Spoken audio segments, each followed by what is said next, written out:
Welcome back to the deep dive.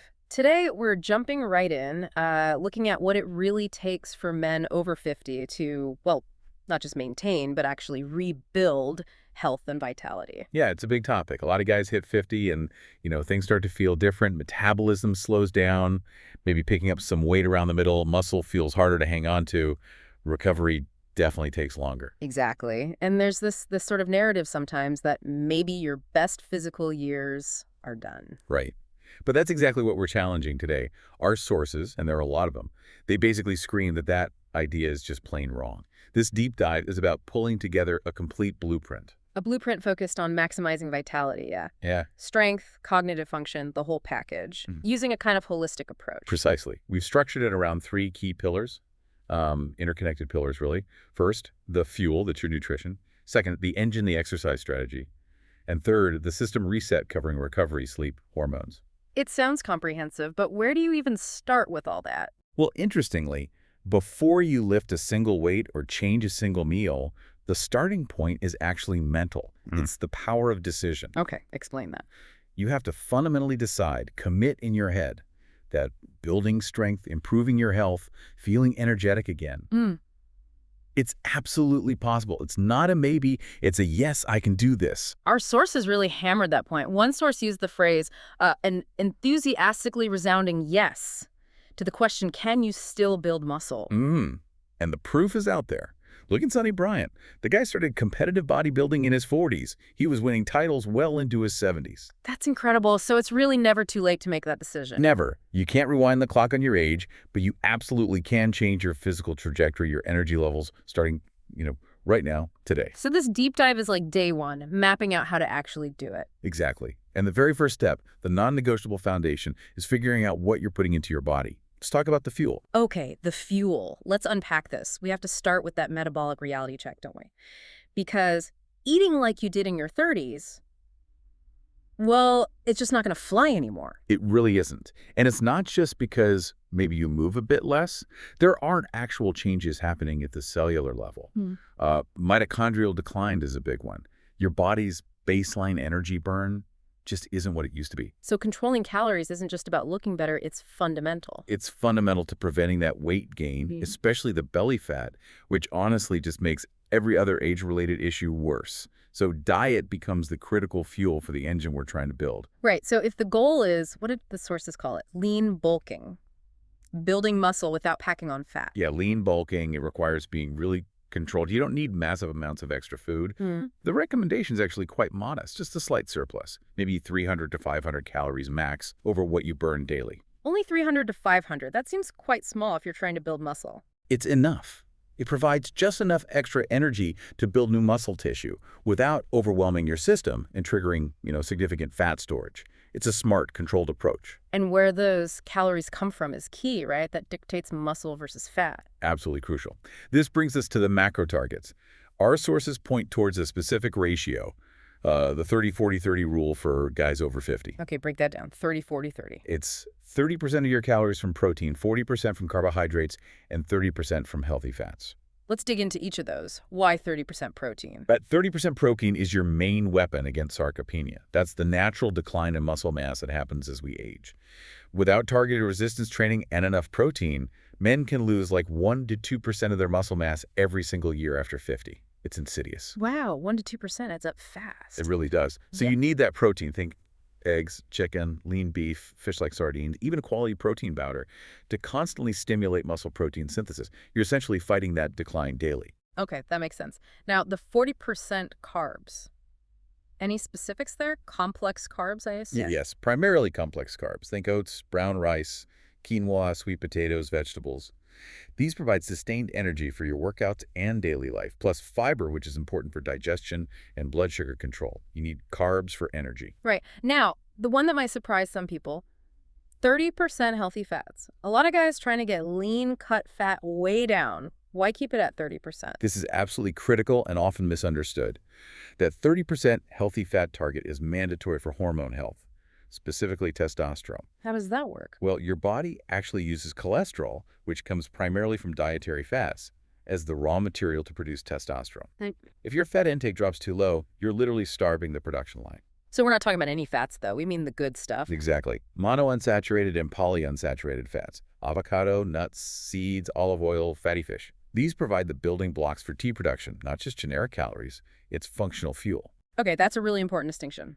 Let's pivot slightly to micronutrients. Beyond the macros, the source has really highlighted potassium. Yeah, this one came up consistently. Men over 50 should be aiming for around 3,400 milligrams of potassium daily. 3,400 milligrams? That sounds like a lot. Why so much? It's crucial for cardiovascular health.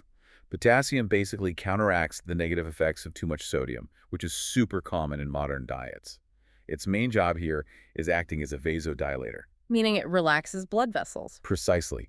It helps relax the walls of your blood vessels, which directly helps lower blood pressure. So it's a key player in managing hypertension, a major risk factor as we age. Okay, 3,400 milligrams. Where do we realistically get that much? Is it just eating bananas constantly? Uh-huh. Well, bananas help, but you'd need quite a few. Variety is better. Focus on leafy greens like spinach and kale. Mushrooms are great. Low-fat dairy. Fish like tuna and halibut are good sources. Even simple things like adding tomatoes or peas to meals helps. So making vegetables a core part of every meal, not just dinner. That's the most practical way to get close to that target consistently. Think volume and variety. All right, now, something every guy training over 50 deals with. Inflammation, aches, pains, slower recovery. We need anti-inflammatory allies in our diet. Absolutely essential. Managing inflammation isn't just about comfort. It's key for consistent training and long-term joint health. Things like osteoarthritis, even gout, become more common. So what foods should we focus on? The big standouts in the research are cherries, especially tart cherries, and berries. Blueberries, raspberries, strawberries. Why those specifically? It comes down to their high concentration of antioxidants, particularly compounds called anthocyanins. These actively reduce the inflammatory response after exercise. Tart cherry juice, for example, has shown real promise in reducing muscle soreness and even helping with gout flare-ups. And there might be other long-term benefits too. Yeah, some research suggests these antioxidants might play a role in lowering the risk for certain cancers, like esophageal and colon cancer. So it's a win for immediate recovery and potentially long-term health. Good stuff. Now let's connect the dots between what we eat and how sharp we stay upstairs. The brain-heart connection. This is a huge one. The principle is simple and powerful. What's good for your heart is fundamentally good for your brain. They share the same vascular system. And the sources specifically mention something called the MIND diet. Yes, the MIND diet. It's essentially a hybrid of the Mediterranean diet and the DSH diet, dietary approaches to stop hypertension. It's specifically designed and studied for its potential to lower the risk of cognitive decline and Alzheimer's disease. So what does the MIND diet look like in practice? What should you actually be eating? It really emphasizes certain food groups. At least 6 servings of leafy green vegetables like spinach or kale per week. 5 servings of nuts per week. Lots of berries. Fish, especially fatty fish rich in omega-3s, at least once a week. Whole grains are key too. Why leafy greens and nuts so specifically? Leafy greens are packed with things like folate, vitamin E, carotenoids, all nutrients known to be protective for brain health, for your neurons. Nuts provide healthy fats, fiber, and more antioxidants. And this brings us back to healthy fats again. Extra virgin olive oil seems to be a star player here too. Definitely. EVOO is a cornerstone of both the Mediterranean and MIND diets. The monounsaturated fats are vital for maintaining the health of cell membranes, including brain cells. The recommendation is often to use it as your primary cooking oil and swap out butter where you can. Swap butter for what? Things like natural nut butters or avocado. Yeah. These give you those healthy fats, plus other benefits like fiber, which helps with blood sugar and gut health, another system really critical for overall vitality. Makes sense. Okay, one last piece of the fuel puzzle before we move on. Hydration. The sources called this the critical routine, and stressed it changes after 50. It really does change, and it's so often overlooked. The problem is, as men get older, that sense of thirst can actually become less reliable. It gets blunted. So you might be dehydrated and not even feel thirsty. Exactly. Which means you can easily slip into chronic low-level dehydration, and that tanks your energy levels, affects your focus, impacts kidney function, everything. You can't wait until you feel thirsty. So what's the actionable advice? Just drink more water. You have to be proactive. Consciously schedule your water intake. Aim for about 2.5 to 3 liters spread throughout the day, maybe more if you're very active or it's hot out. Okay, 2.5 to 3 liters. Is there a specific timing strategy? Yes. One crucial detail the sources really emphasize: drink a good amount of water, like 16 to 32 ounces. That's roughly half a liter to a full liter first thing in the morning, right when you wake up. Why first thing? It helps rehydrate you after hours of sleep, kind of kickstarts your metabolism, helps your liver process things, gets nutrients flowing. It's like an internal shower to start the day. And what definitely needs to be avoided? Oh, absolutely. Skip the soda. Yeah. And other sugary drinks, juices, sweet teas, energy drinks, they're just empty calories. They mess with your insulin sensitivity, increase inflammation. They work directly against everything else we're trying to achieve. Stick to water, maybe some unsweetened tea or black coffee in moderation. Got it. So nail the macros, focus on potassium and anti-inflammatory foods, adopt the MIND diet principles for brain health, and hydrate strategically, especially first thing. That's the fuel foundation. That's the fuel foundation. Now you got the energy source sorted. We need to talk about building the engine strong enough to use it effectively. All right, let's talk engine. We've got the high-quality fuel, now we need the machine. This is the case for resistance training. Why is lifting weights or resistance training in general so critical for men over 50? It's not just about looks, right? Not at all. Honestly, it's probably the single most powerful thing you can do to counteract many aspects of aging. We already talked about fighting sarcopenia, muscle loss. Building or maintaining muscle directly boosts your resting metabolism. Meaning you burn more calories even when you're just sitting around? Exactly. More muscle equals a hotter furnace. It also dramatically improves bone density, which is huge for preventing fractures later in life. And it's incredibly important for managing blood sugar. Increasing insulin sensitivity helps prevent or manage type 2 diabetes. And there's a brain benefit too, isn't there? A massive one. Physical activity, especially strength training, stimulates the release of brain-derived neurotrophic factor, BDNF. It's like fertilizer for your brain cells. It promotes neurogenesis, the growth of new neurons, helping keep your brain sharp and lowering the risk of cognitive decline, even past 60, 70, and beyond. Okay, so the benefits are clear, but time and recovery are bigger factors now. How do we train smart? The sources talked about focusing on the holy grail exercises. Right. Efficiency is key. You want the most bang for your buck. That means prioritizing compound exercises. These are movements that work multiple large muscle groups all at the same time. Instead of isolation exercises like bicep curls. Exactly. Curls have their place maybe, but the foundation should be these big multi-joint lifts. Our sources consistently recommended 5 core ones: the squat, the deadlift, the dumbbell bench press, the barbell bent over row, and the overhead press. Why those 5 specifically? Because together, they pretty much work every major muscle group in your body. They build functional strength, the kind of strength you actually use in everyday life. Think lifting heavy things, getting up off the floor, pushing, pulling. Let's focus on the big 2 for a second. Squats and deadlifts. They're incredibly effective, but they also get a bad rap sometimes, especially concerning older joints or backs. Safety has to be paramount here. Absolutely paramount. This is non-negotiable. These exercises must often be modified to protect aging joints, particularly knees, shoulders, and the lower back.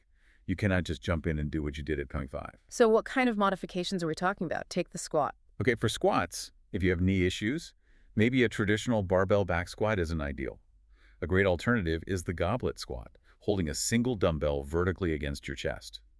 It naturally encourages a more upright torso, which takes some stress off the knees and lower back, or even box squats, where you control the descent onto a box. And for the deadlift. Arguably the king of functional lifts, but also the one people worry about most for their back. Yeah, and for good reason if form is bad.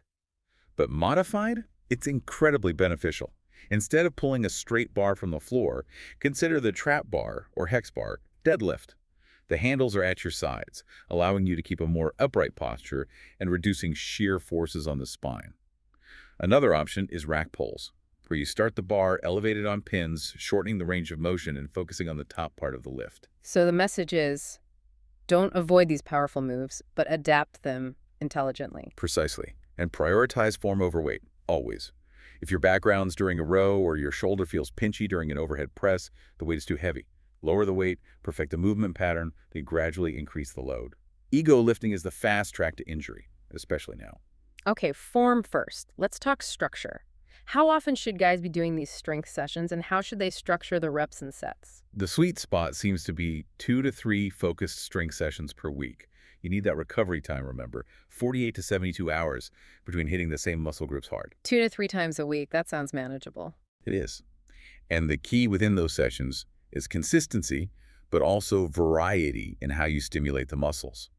The sources recommend training across 3 different repetition ranges each week, cycling through them. 3 different rep ranges. Why is that important, especially later in life? Because different rep ranges target slightly different aspects of muscle development. You want a well-rounded strength, so you'd have heavy days, focusing on maybe 5 to 8 reps per set. This builds maximal strength, the neurological drive, moderate days, working in the 8 to 12 rep range. This is often considered the best range for muscle hypertrophy or size. Light days, going for 15 or more reps. This builds muscular endurance, improves blood flow to the joints, and can aid recovery. So cycling through heavy, moderate, and light weeks, or maybe within the week? Either approach can work. The point is to stimulate the muscles in different ways over time. This leads to more complete development and resilience. And the underlying principle for actually getting stronger over time? Progressive overload. It sounds fancy, but it's simple. You need to consistently challenge your muscles a little bit more than they're used to. How do you do that practically? You absolutely must track your workouts. Write down the exercises, the weight you used, the sets, and the reps you achieved. Then, the next time you do that workout, aim to improve slightly. Maybe add a tiny bit of weight, even just 2.5 or 5 pounds. Or try to get one more rep with the same weight. Or maybe do an extra set. That gradual increase forces your body to adapt and get stronger. Without tracking, you're just guessing. You're just guessing, and you likely won't progress optimally. Consistency plus progressive overload equals results. Okay, so resistance training is the core of the engine. But it's not the whole picture, is it? We still need aerobic fitness. Absolutely. Cardiovascular health is still foundational. The general guideline remains 150 to 300 minutes of moderate intensity aerobic activity per week. What counts as moderate intensity? Think brisk walking fast enough that you can talk but not sing. Swimming, cycling at a steady pace, using an elliptical. Things that get your heart rate up and keep it there. What about higher intensity stuff, like interval training? High-intensity interval training, or HIIT, can be very effective for boosting fitness, especially VO2 max. This might involve short bursts of intense effort, like 30 or 60-second sprints, followed by recovery periods. But this is generally for people who already have a good fitness base. If you're just starting, stick to moderate intensity.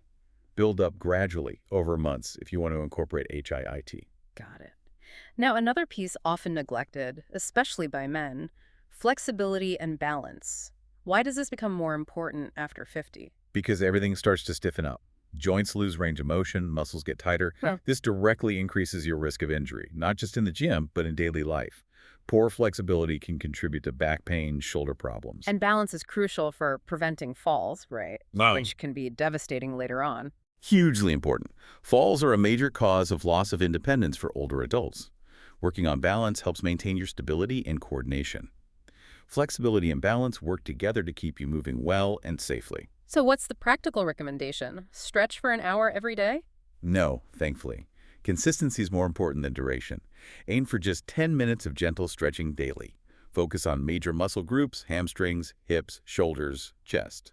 And the key rule for stretching safely: never stretch into sharp pain. Go slowly, gently, until you feel a mild tension, a slight burn perhaps, and hold it there. Bouncing or forcing a stretch is counterproductive and can cause injury. Are there specific activities that combine flexibility and balance? Yes, things like yoga and Tai Chi are fantastic. They inherently work on flexibility, balance, coordination, and even mindfulness, which is great for stress reduction and keeping the mind sharp. Okay. So for someone listening who maybe hasn't exercised in years, this all might sound overwhelming. What's the starting point? Start simple. Start manageable. The absolute best starting point is often just a brisk 30-minute walk, most days of the week. Low impact, accessible. The main goal initially isn't intensity. It's building the habit. Consistency trumps intensity when you're restarting. Just show up. Build the habit first, then gradually layer in the strength training and other elements. Exactly. Start walking, then maybe introduce 2 short strength sessions a week with modified exercises. Add in that daily stretching. Build momentum gradually. Okay, we've covered the fuel, the nutrition plan. We've detailed the engine, the smart exercise strategy. Now, we need to talk about the crucial third pillar, the system reset. This is all about recovery, hormones, sleep, the stuff that happens outside the gym. And honestly, for men over 50, this might be the pillar that requires the biggest mindset shift. Because muscle doesn't grow during the workout, it grows during recovery. And recovery capacity definitely changes with age. How so? What's actually happening? Your body's ability to repair muscle damage Clear out metabolic waste products from exercise and replenish energy stores just isn't as rapid as it was when you were younger. That process slows down.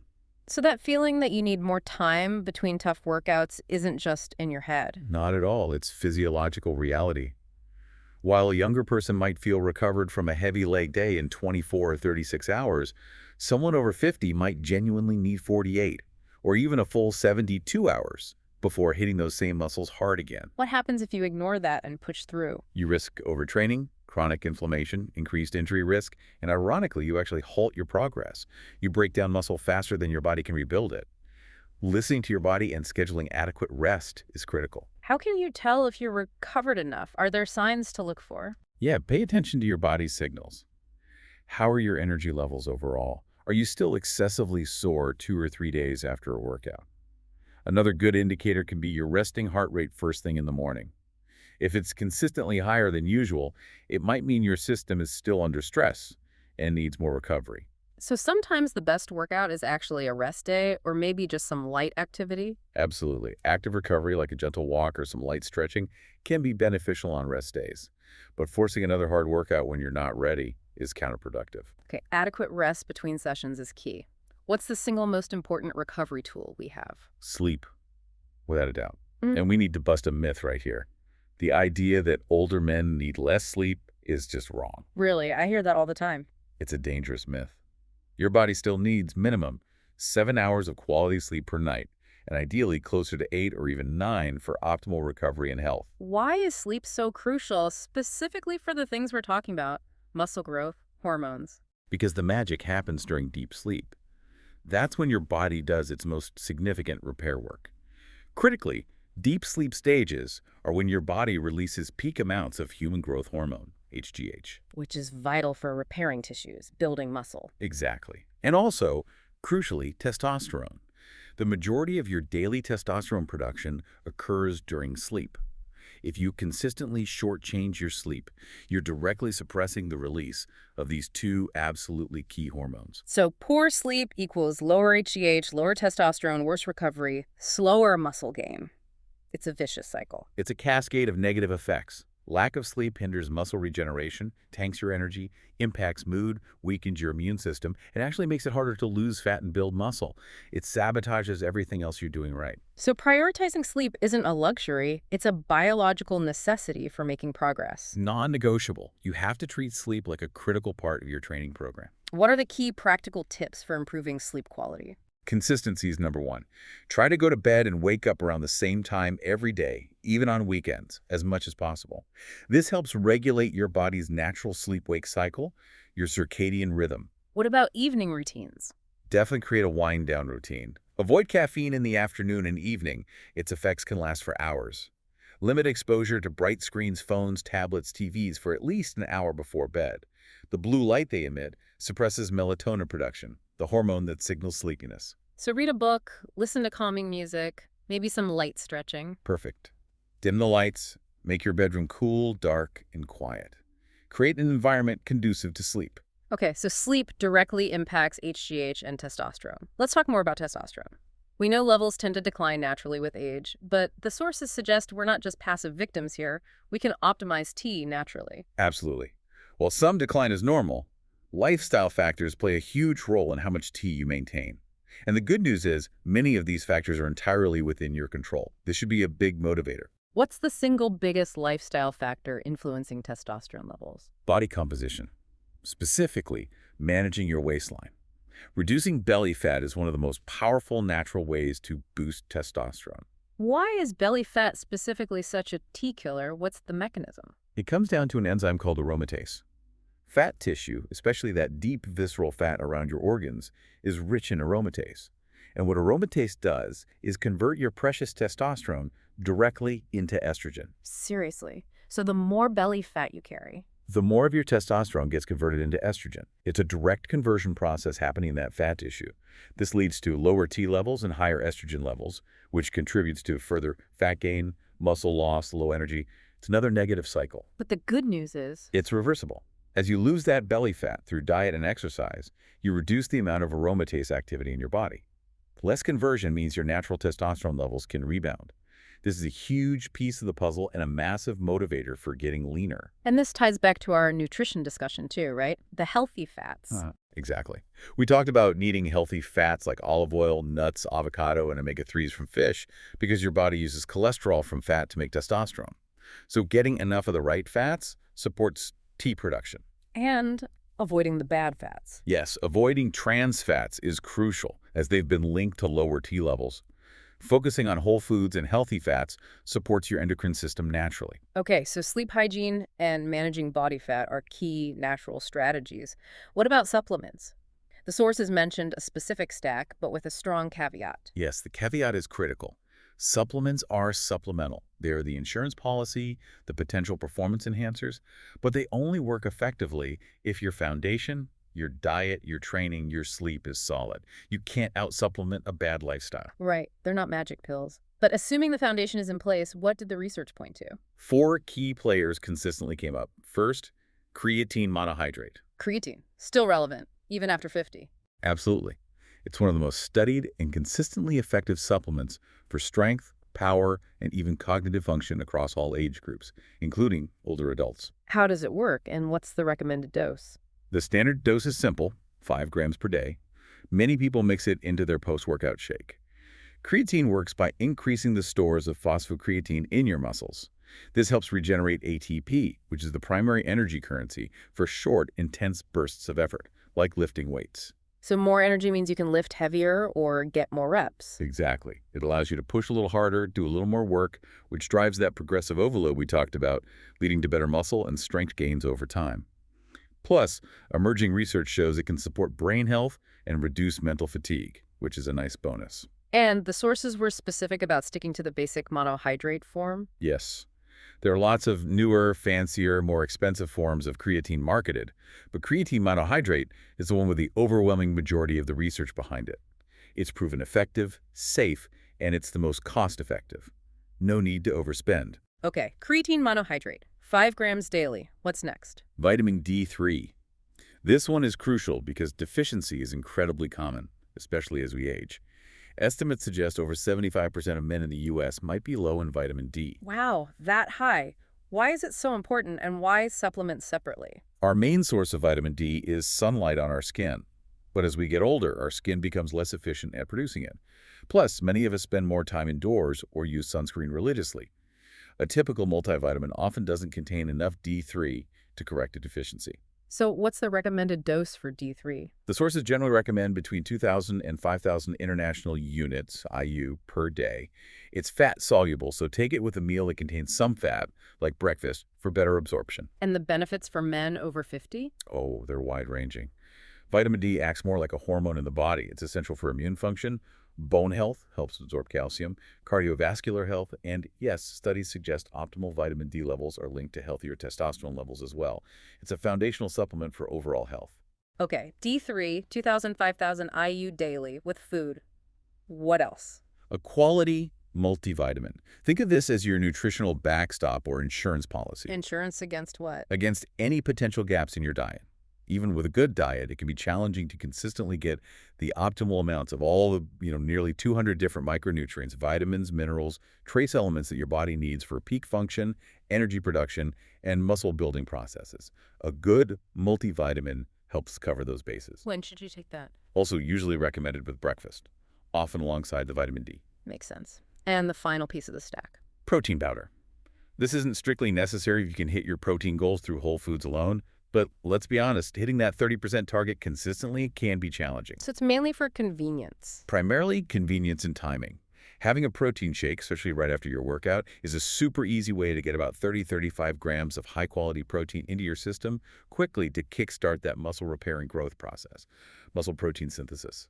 Any specific type recommended? Whey, casein, plant-based. The sources often suggest a blend, particularly whey and casein.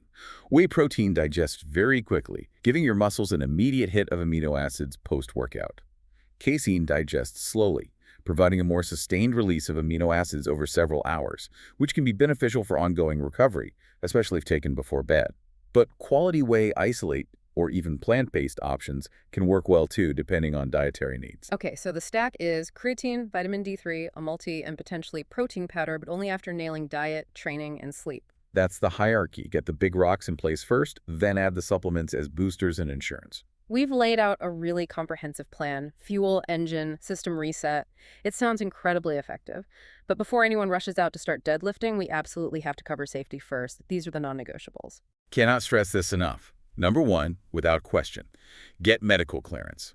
Before you start any new exercise program, especially if you're over 50 or have any pre-existing health conditions like heart disease, diabetes, high blood pressure, or arthritis, you must talk to your doctor. Why is that so critical? Your doctor knows your health history. They can identify any potential risks, advise you on safe exercises or necessary modifications, and make sure you're cleared for the type of activity you plan to do. Don't guess about your health. Get professional medical advice first. Trying a heavy deadlift program when you have underlying spinal issues without clearance is just asking for trouble. Absolutely. And once you are cleared and start exercising, you need to know your body's warning signs. You need to know when to stop. Yes, exercise should challenge you, but it shouldn't cause sharp pain. If you feel a sudden sharp pain in a muscle or joint, stop that exercise immediately and assess it. Don't push through sharp pain. What about more serious symptoms, the red flags? There are critical symptoms that mean you stop exercising immediately and seek medical attention. Call your doctor or emergency services if you experience any kind of chest pain or pressure, heart palpitations, feeling like your heart is racing, fluttering, or skipping beats irregularly, sudden dizziness or lightheadedness, acute nausea, unusual shortness of breath, meaning you're way more breathless than the level of exertion would normally cause. These aren't things to ignore or push through. Never. Your health is paramount. Listen to your body's warning signals. Err on the side of caution. Always. Okay, safety covered. Now, making the stick. The best plan is useless if you don't follow it. Let's talk about building sustainable habits and motivation. This is where the mental game comes back in. Consistency, especially early on, is far more important than intensity.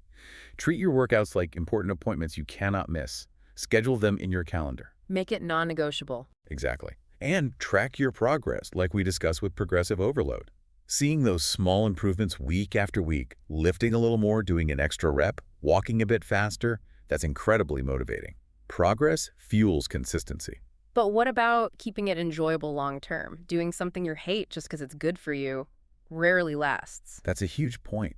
You need to find activities you genuinely enjoy, or at least find satisfying. Maybe you love the challenge of lifting weights. Great. Maybe you prefer being outdoors. So exploring different things. Yeah. Try hiking, cycling, swimming. Maybe join a league. Pickleball is huge now and very social. Take up martial arts, try rowing. The key is finding something that doesn't feel like a chore, something you look forward to, at least most of the time. That's the secret sauce for long-term adherence. And that idea of joining a league or a club brings up another important element: social connection. Yes. Combining physical activity with social interaction is a powerful combination. Joining a group, working out with a buddy, taking a class, it provides accountability, support, makes it more fun, and it has cognitive benefits too. How does social interaction help cognitively? Staying socially engaged is strongly linked to maintaining cognitive function as we age. Conversation, interacting with others, shared activities, it stimulates the brain. Social isolation, on the other hand, is a known risk factor for cognitive decline. So, finding active ways to connect with others kills two birds with one stone. Which leads us perfectly into the final crucial piece of this whole vitality puzzle, the final pillar: cognitive longevity. We've spent a lot of time on the body, but keeping the mind sharp is just as important, right? Absolutely critical. Think of it this way. You're building this high-performance physical engine. You need an equally sharp driver at the wheel. Neuroplasticity, the brain's ability to change and adapt, continues throughout life, but you need to stimulate it. So just like muscles need exercise, the brain needs exercise too. Precisely. Physical activity helps lay the groundwork, improving blood flow to the brain and releasing beneficial chemicals like BDNF. But then you need to actively challenge your brain with mental stimulation to really maintain and enhance cognitive function. What kind of mental activities are most effective? The key seems to be novelty and learning. Engaging in activities that require focus, learning new skills, and challenging your existing ways of thinking. Can you give some examples? Sure. Things like reading complex material, challenging nonfiction, for instance, doing puzzles that require strategic thinking, like Sudoku, crosswords, or even complex board games. Learning a new language or a musical instrument is fantastic brain training. What about practical skills? Absolutely. Mastering a new complex skill like gourmet cooking, woodworking, gardening, coding, anything that forces you to learn new information and apply it. Even exploring new places through travel, navigating unfamiliar environments stimulates the brain. So the message is, don't let your brain get lazy just because your body is getting stronger. Exactly. Keep learning, keep challenging yourself intellectually. That continuous mental engagement helps build cognitive reserve, making your brain more resilient and keeping it agile as you age. It ensures your mind keeps pace with your newly energized body. Hashtag outro. Okay, that was a deep dive indeed. Let's quickly pull it all together. We've basically laid out a synergistic blueprint for men over 50 looking to maximize vitality. Yeah, it's all interconnected. Success in one area boosts the others. We started with the fuel, getting your nutrition dialed in, that controlled calorie surplus, the 340-30 macro split with plenty of protein, and those crucial healthy fats. Plus, targeting that 300 to 400 milligrams of potassium for heart health, loading up on anti-inflammatory berries and cherries, and that mandatory morning hydration routine. Then we move to the engine, building and maintaining muscle and cardiovascular fitness. Yeah. Focusing on those big 5 compound exercises, squat, deadlift, bench, row, overhead press, but always modified for safety and joint health. Training consistently 2 to 3 times a week, cycling through those heavy, moderate, and light rep ranges, and always focusing on progressive overload by tracking your workouts. Plus, adding in that aerobic work and making daily flexibility and balance non-negotiable. Right. And finally, the system reset. Recognizing that recovery is paramount. Prioritizing that 7 to 9 hours of quality sleep every night for hormone production, HGH, and testosterone release. And naturally optimizing tea by managing body composition, especially reducing belly fat to lower that aromatase enzyme activity. Then using that smart supplement stack, creatine, vitamin D3, a maybe protein powder as an insurance policy on top of a solid foundation. And underpinning it all, safety first with medical clearance, knowing when to stop, building sustainable habits through consistency and enjoyment, leveraging social connection, and actively exercising your brain for cognitive longevity. It's a powerful, integrated strategy. This entire deep dive has provided the how-to for building physical vitality, securing independence, and really upgrading the quality of life for the years ahead. But now, for the final piece, we want to leave you with a provocative thought. Yeah, think about it this way. All this work on the physical side, the fuel, the engine, the reset, it's about ensuring how long you live, but more importantly, how well you live. It gives you the energy, the strength, the physical independence to engage fully with life. So the question we want to leave you with is this. Now that you have the blueprint to engineer maximum physical vitality, to build perhaps the strongest, most energetic body you've had in years, what are you going to do with that energy? What new skill, what intellectual pursuit, what meaningful challenge will you commit to starting next week? How will you ensure your mind not only keeps pace with, but actively leads your revitalized body, making this next chapter not just healthier, but truly your most engaged and fulfilled one yet? Decide that today. Execute tomorrow. That's the deep dive.